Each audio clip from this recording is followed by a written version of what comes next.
25 დეკემბერი მაცხოვრის შობა მთელი მსოფლიოს კათოლიკე მრევლი დღეს შობას აღნიშნავს. ქრისტესშობა იზეიმეს საქართველოშიც ღვთისმშობლის ამაღლების ტაძარში სადღესასწაულო წირვა აღევლინა. ღვთისმსახურება დღის განმავლობაშიც გაგრძელდა.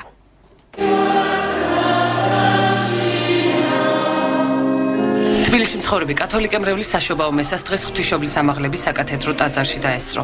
წირვის შემდეგ ტაძრის წინამძღოლმა მამა ანდრეი მრევლი დალოცა. ყველას უსურვებ, რომ ამ დღის სიხარული განეცადა თავიანთ გულებში, ეს არის ნამდვილად სიყვარულის, რწმენის, იმედის დაბადება, ზეიმი. კათოლიკური ეკლესია დღეს ზეიმოს ეს საიდუმლო მართლმადიდებელი ეკლესია ზეიმოს 7 იანვარში, მაგრამ არის ერთი საიდუმლო აუცილებელი მნიშვნელოვანი საფუძველი არჩევნის რწმენისა.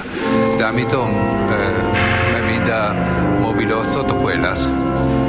მოგვიანებით ტაძარში ტრადიციული საშობაო კონცერტი გაიმართა, რომელშიც თბილისის სახელმწიფო კამერული ორკესტრი, კაპელა ალილუია და ნინჭიერთა აწლედის გუნდი მონაწილეობდნენ. დღევანდელი კონცერტის თემატიკა ძირითადად არის საშობაო, სადღესასწაულო კონცერტი. ჩვენთან ტარდება კონცერტები ყველა საეკლესიო დღესასწაულზე, ძირითადად შობას, აღდგომას და მარიამის ამაღლების დროს. შობის დღესასწაულის აღნიშვნა ღვთისმშობლის ტაძარში გუშინ საღამოს დაიწყო. საზეიმო წირვას პოლიტიკოსებიც ესწრებოდნენ. კათოლიკე მრევლს ბრწყინვალე დღესასწაული იუსტიციის მინისტრმა თეა წულუკიანმა და ქალაქის მერმა გიგი უგულავამ მიულოცეს. მესას ესწრებოდა ნაციონალური მოძრაობის გენერალური მდივანი ვანო მერაბიშვილიც.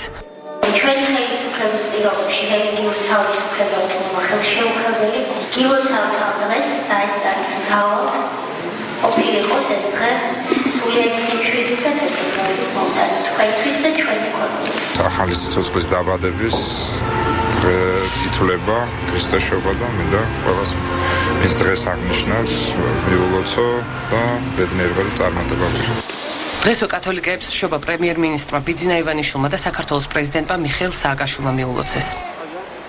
და როგორ აღნიშნეს შობის დადგომა საქართველოს ფარგლებს გარე ტრადიცია არც წელს დაირღვა. წმინდა პეტრეს ვატიკანის ბაზილიკაში საშობაო მესა რომის პაპმა ბენედიქტ მე-16-მ აღავლინა. ბეთლემმა და ნაზარეთმა კი დღესასწაულისადმი მიძღვნილ ღონისძიებებს უმასპინძლა. დილიდან ქრისტეს დაბადების ადგილი მსოფლიოს სხვადასხვა ქალაქიდან ჩასულ პილიგრიმებსაც მასპინძლობს.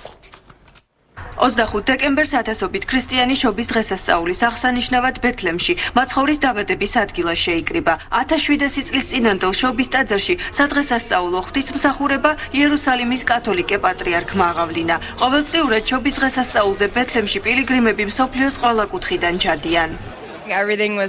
აქ ყველაფერი ძალიან ღვთიურია. წარმოგიდგენიათ, ეს ის მიწაა, სადაც ქრისტე დადიოდა. ეს ტაძარი კი იმ ადგილასაა აგებული, სადაც ქრისტე იშვა. საშობაო წირვა წმინდა ქალაქში სადღესასწაულო ღონისძიებებით გაგრძელდა. პილიგრიმთა ნაწილმა რელიგიისადმი ერთგულებას სხეულზე ქრისტიანული სიმბოლიკის გამოსახვით გამოხატა. დღეს ვირინგი 200-ზე მეტმა ადამიანმა გაიკეთა. ბეთლემი წმინდა მიწაა, საიდანაც ქრისტიანობას სათავე დაედო. ტურისტებს აქედან რაიმე სამახსოვროს წაღება სურთ. ტრადიციულად სარკმელთან სანთლისანთებით მიულოცა ქრისტესშობა მორწმუნეებს რომის პაპმა. შუაღამის დადგომისთანავე ბენედიქტ მე-16-მ საზეიმო მესა ვატიკანში, წმინდა პეტრეს ბაზილიკაში აღავლინა. წირვას ტაძარში 10,000 მორწმუნე დაესწრო. გადაგების დროს კათოლიკური ეკლესიის წინამძღოლმა, რომელმაც სოციალურ ქსელ ტვიტერზე გვერდი ერთი თვის წინ შექმნა, მრევლს თანამედროვე ტექნოლოგიებით გაჯერებულ ცხოვრებაში ღმერთისათვის ადგილის გამოძებნისკენ მოუწოდა. რჩება დრო და ადგილი ღმერთისთვის არის მისთვის ადგილი ჩვენს ფიქრებსა და სურვილებში. გვინდა ვიყოთ ბედნიერები და წარმატებულები, მაგრამ უფლისთვის ადგილი არ რჩება. 85 წლის პაპმა, რომელმაც მერვე დაღავლინა საშობაო მესა, მსოფლიოში მშვიდობისთვისაც ილოცა. წირვის დასრულების შემდეგ წმინდა პეტრეს ბაზილიკის საივნიდან პაპმა მოედანზე შეკრებულ ხალხს ტრადიციული სიტყვით მიმართა. საშობაო ქადაგების მოსასმენად წმინდა პავლეს მოედანზე ათასობით ადამიანი შეიკრიბა.